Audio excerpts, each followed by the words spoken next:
السلام علیکم ورحمۃ اللہ وبرکاتہ۔ آج ہم بات کریں گے دعوت توحید کی۔ اس سے کیا مراد ہے کہ دعا صرف اللہ ہی سے اور اللہ ہی کی عبادت، اور دعا جو ہے ایک اعلیٰ ترین قسم ہے عبادت کی جو کہ اللہ سے ہی خاص ہے۔ اس لیے اگر کوئی شخص گویا کسی اور سے دعا کرتا ہے تو وہ اس کی عبادت کر رہا ہے اور اسے اپنا الہ بنائے ہوئے ہے۔ اب اس میں دو قسم کے مشرک ہو سکتے ہیں، ایک کافر مشرک جو اللہ کو مانتے ہی نہیں ہیں اور وہ لوگ شرک کر رہے ہیں، اور دوسرے ہیں وہ مسلمان جو کلمہ گو ہیں مگر شرک کرتے ہیں۔ تو جو کلمہ گو مسلمان ہیں جو شرک کرتے ہیں وہ ان آیتوں کے حوالے سے کہتے ہیں کہ یہ آیتیں تو کافروں کے لیے ہیں، مسلمانوں کے لیے نہیں ہیں، چونکہ انہوں نے تو کلمہ پڑھ لیا، کلمہ پڑھنے کے بعد یہ شرک کر رہے ہیں۔ تو کیا ایک کافر کوئی عمل کرتا ہے تو وہ مشرک ہو جاتا ہے اس عمل سے، اور ایک کلمہ پڑھنے کے بعد وہی عمل کرے گا تو وہ مشرک نہیں ہوگا؟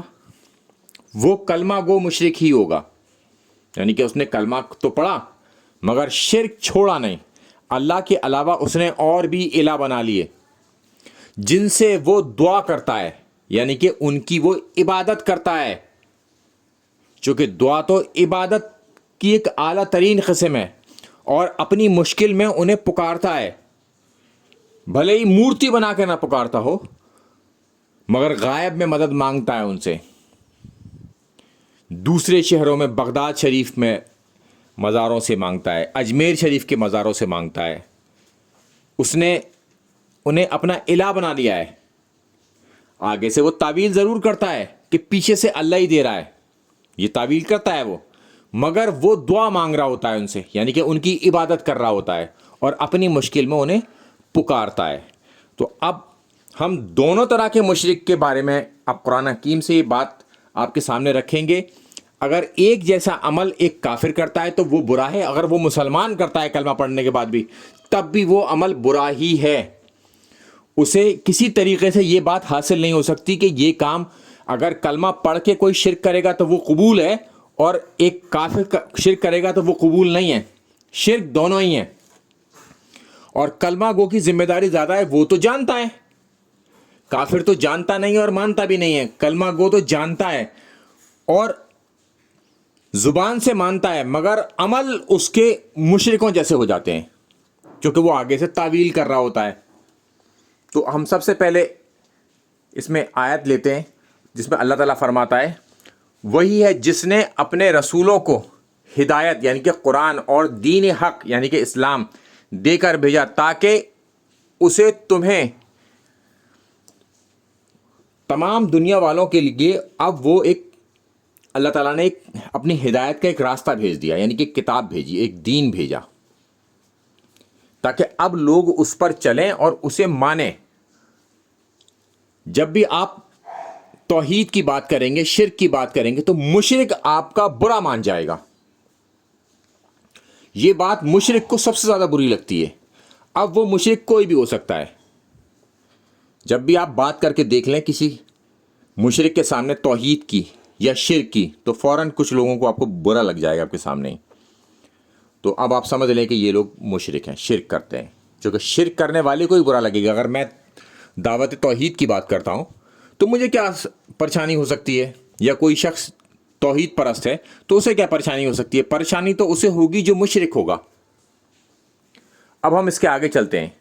اللہ تعالیٰ فرماتا ہے، بے شک ہم نے ہر امت میں رسول بھیجے، یعنی کہ ہر امت میں ایک ہدایت دینے والا بھیجا اللہ تعالیٰ نے، اور اللہ کی عبادت کرو، یعنی کہ اللہ تعالیٰ نے اس رسول کے ذریعے ایک حکم نازل کرا جس میں اللہ تعالیٰ نے بیان کیا یا فرمایا اپنے حکم کے ذریعے کہ اللہ کی عبادت کرو اور طاغوت یعنی کہ شیطان سے بچو۔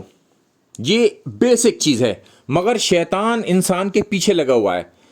انسان نے اگر کلمہ بھی پڑھ لیا اس کے بعد بھی شیطان نے اسے شرک کے پیچھے لگا دیا، اور آگے سے وہ تعویل کرنے لگا کہ جب بھی مشرکین کے خلاف آیت آئے گی تو وہ کافر مشرک مراد ہوں گے، کلمہ گو مشرک مراد نہیں ہوں گے، یعنی کہ کلمہ پڑھ کے آپ شرک کر سکتے ہیں ان کے اپنے زوم میں۔ اب ہم بات کرتے ہیں کہ ہم یہ بات کیوں کر رہے ہیں، کلمہ گو مشرک کو کیوں ایڈریس کر رہے ہیں؟ چونکہ کلمہ گو مشرک جو ہے وہ ہر نماز میں سورہ فاتحہ پڑھتا ہے، ہر رکعت میں سورہ فاتحہ پڑھتا ہے، اور اس میں وہ کہتا ہے اے اللہ ہم تیری ہی عبادت کرتے ہیں اور تجھ ہی سے مدد مانگتے ہیں، یعنی کہ دعا مانگتے ہیں. اور سلام پھیرنے کے بعد وہ قبر میں گئے ہوئے بابا جی سے بھی دعا مانگتا ہے، جا کے ان کے مزار پر. وہ بغداد شریف والوں کو بھی پکارتا ہے، وہ اجمیر شریف والوں کو بھی پکارتا ہے، اور ہر شہر کے پاس کچھ اس نے اور بھی مزارات ڈھونڈ رکھے ہیں بزرگ، جنہیں وہ سلام پھیرنے کے بعد پکارتا ہے اپنی ہر مشکل میں، اور ان سے دعا مانگتا ہے. جبکہ دعا تو اعلیٰ ترین قسم ہے عبادت کی، یعنی کہ وہ ان کی عبادت کرتا ہے سلام پھیرنے کے بعد، اس لیے یہ زیادہ خطرناک بات ہے. اب ہم چلتے ہیں اس کے آگے. اللہ تعالیٰ فرماتا ہے کون قبول کرتا ہے بے قرار کی قرار کو جب وہ اسے پکارتا ہے؟ تو کون تمہاری پکار کو قبول کرتا ہے؟ یعنی کہ اللہ کرتا ہے، اس کے علاوہ کوئی اور نہیں کر سکتا. اور دور کرتا ہے تکلیف کو. ہماری تکلیف کون دور کر سکتا ہے؟ صرف اللہ. اس لیے ہم دعا مانگیں گے اللہ سے، اسے ہی پکاریں گے. اور تمہیں زمین کا خلیفہ بناتا ہے، اور اللہ تعالیٰ نے ہمیں اشرف المخلوقات بنایا ہے، اس کے باوجود بھی ہم غلط کام کریں. کیا اللہ کے ساتھ اور معبود بھی ہیں، یعنی کہ اور لوگ بھی ہیں جن سے تم دعا مانگتے ہو اور وہ تمہاری دعا کو سن لیتے ہیں، یعنی کہ تم سے تمہاری تکلیف ہٹا دیتے ہیں؟ کم ہی لوگ غور فرماتے ہیں، یعنی کہ کم لوگ غور کرتے ہیں. یعنی کہ اس بات کی فکر ہمیں کرنی چاہیے کہ ہم کوئی غلط کام تو نہیں کر رہے، اللہ کے علاوہ کسی اور سے دعا تو نہیں مانگ رہے، کسی کو غائب میں تو نہیں پکار رہے. چونکہ کلمہ گو مشرک کی ایک کمزوری ہوتی ہے، وہ ہمیشہ پکارنے کا مراد ہمیشہ یہ لیتا ہے کہ غائب میں پکارنا، یعنی کہ جو شخص اپنی خبر میں چلا گیا ہو اسے پکارنا، اور جو شخص وہاں ہو ہی نہ موجود، کہیں دوسرے شہر میں دوسرے ملک میں بیٹھا ہو اسے پکارنا. تو کلمہ گو مشرک اس بات کو پکارنے کو کہتے ہیں. مگر جب وہ آپ سے بات کرے گا تو مثال وہ یہ دے گا کہ کیا اپنی امی سے روٹی نہیں مانگ سکتے؟ ہاں جی، اپنی امی سے آپ روٹی مانگ سکتے ہیں، مگر آپ کی امی ایک دوسرے شہر میں بیٹھی ہو تب آپ روٹی مانگیں گے؟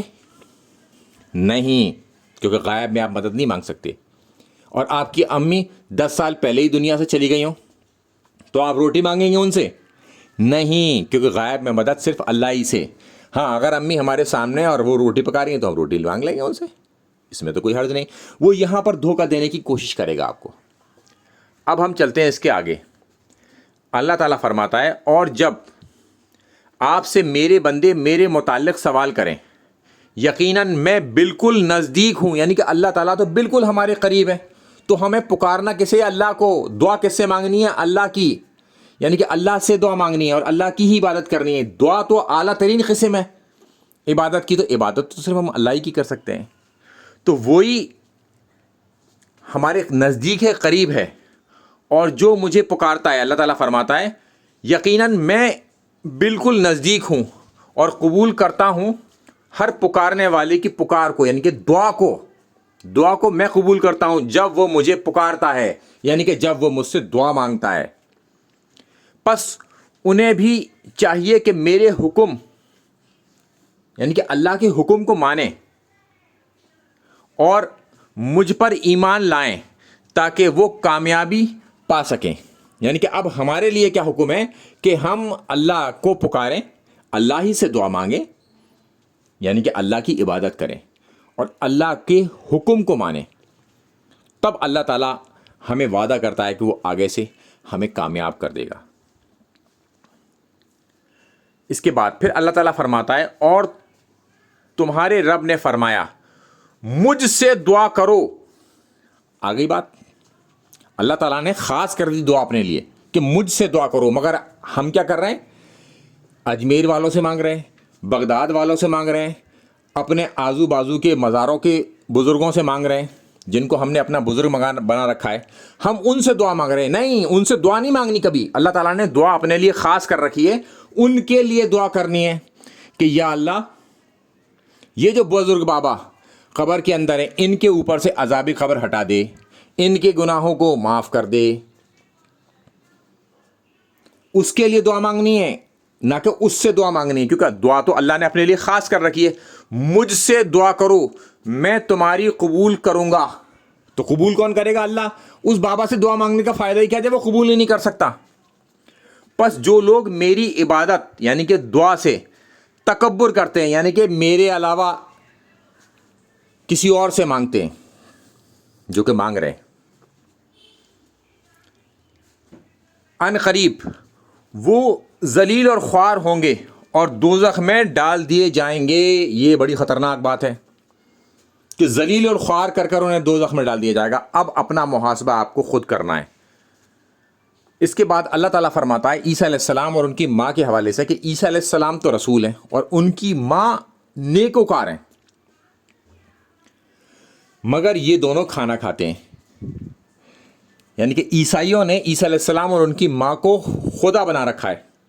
مشرک ہیں, وہ شرک کرتے ہیں. مگر ان کے یہ دونوں جو جن کے بارے میں یہ شرک کرتے ہیں, دونوں ماں بیٹا, یہ تو کھانا کھاتے تھے. یعنی کہ کھانے کے محتاج تھے. اللہ تعالیٰ نے بتا دیا, اور اللہ تعالیٰ کسی چیز کا محتاج نہیں ہے, وہ بے نیاز ہے. مگر اللہ تعالیٰ اپنی آیتوں کو کھول کھول کر بیان کرتا ہے. مگر جس کے دل میں ٹیڑھ پن ہوتا ہے نا, جس کا گیئر الٹا پڑ چکا ہوتا ہے, وہ ہر بات کی کہیں نہ کہیں سے کوئی تعویل نکال کر لوگوں کو دھوکہ دیتا ہے اور خود بھی دھوکے میں پڑا رہتا ہے. وہ نہیں مانتا. تو تمام انسان جو ہیں وہ اللہ ہی سے دعا کریں, اللہ ہی کی عبادت کریں, چاہے وہ کافر مشرک ہوں, ان کو یہ ڈائریکٹلی دعوت دی جا رہی ہے, اور انڈائریکٹلی وہ تمام مشرک جو کلمہ پڑھ کے بھی شرک کر رہے ہیں, ان سے بھی یہی بات کری جا رہی ہے کہ تم جو ہے اگر شرک کرو گے, یعنی کہ اللہ کے علاوہ کسی اور کو اپنا الہ بناؤ گے, یعنی کہ اس سے دعا کرو گے, یعنی کہ دعا کا مطلب ہے عبادت کرو گے, تو وہ شرک ہی ہوگا. یعنی کہ خاص طور پر یہاں پر عیسائیوں کو ایڈریس کیا جا رہا ہے, مگر تمام مشرکین یہاں پر ایڈریس کیے جا رہے ہیں کہ اگر ہم بھی یہ غلط کام کریں گے تو پھر اس کا نتیجہ غلط ہی ہوگا, پھر ہمیں اسے بھگتنا پڑے گا, کیونکہ صرف اللہ ہی دعا سنتا ہے, اس کے علاوہ کوئی اور نہیں.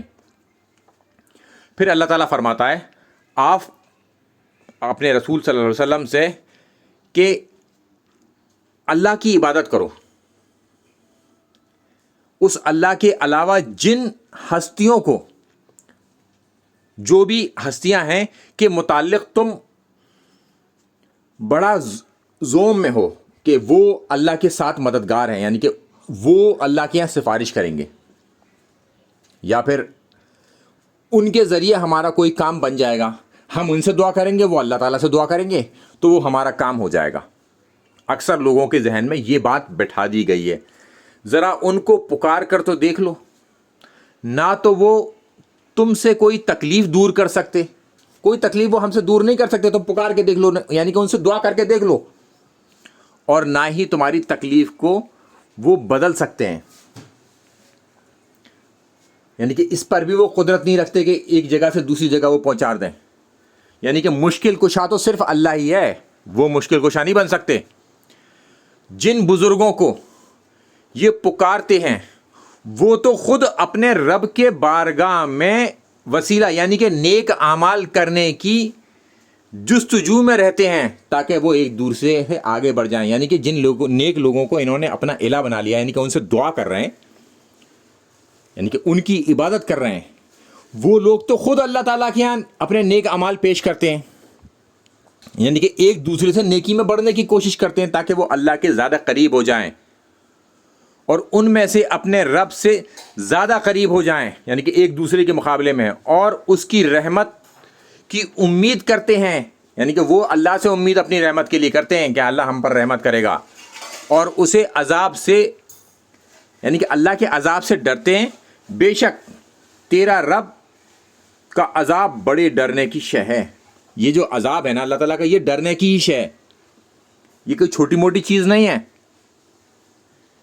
پھر اللہ تعالیٰ آگے فرماتا ہے اس سے بڑھ کر ظالم شخص بھلا کون ہو سکتا ہے جس کو اس کے رب کی آیتوں سے نصیحت کی جاتی ہو, یعنی کہ اللہ کی آیتیں تمام کھول کھول کر اسے بتا دی گئی ہوں, پھر بھی وہ باز نہ آئے اپنی حرکتوں سے, وہ اس سے منہ پھیر لے, یعنی کہ اس سے پھر منہ پھیر لیتا ہے, باز نہیں آتا.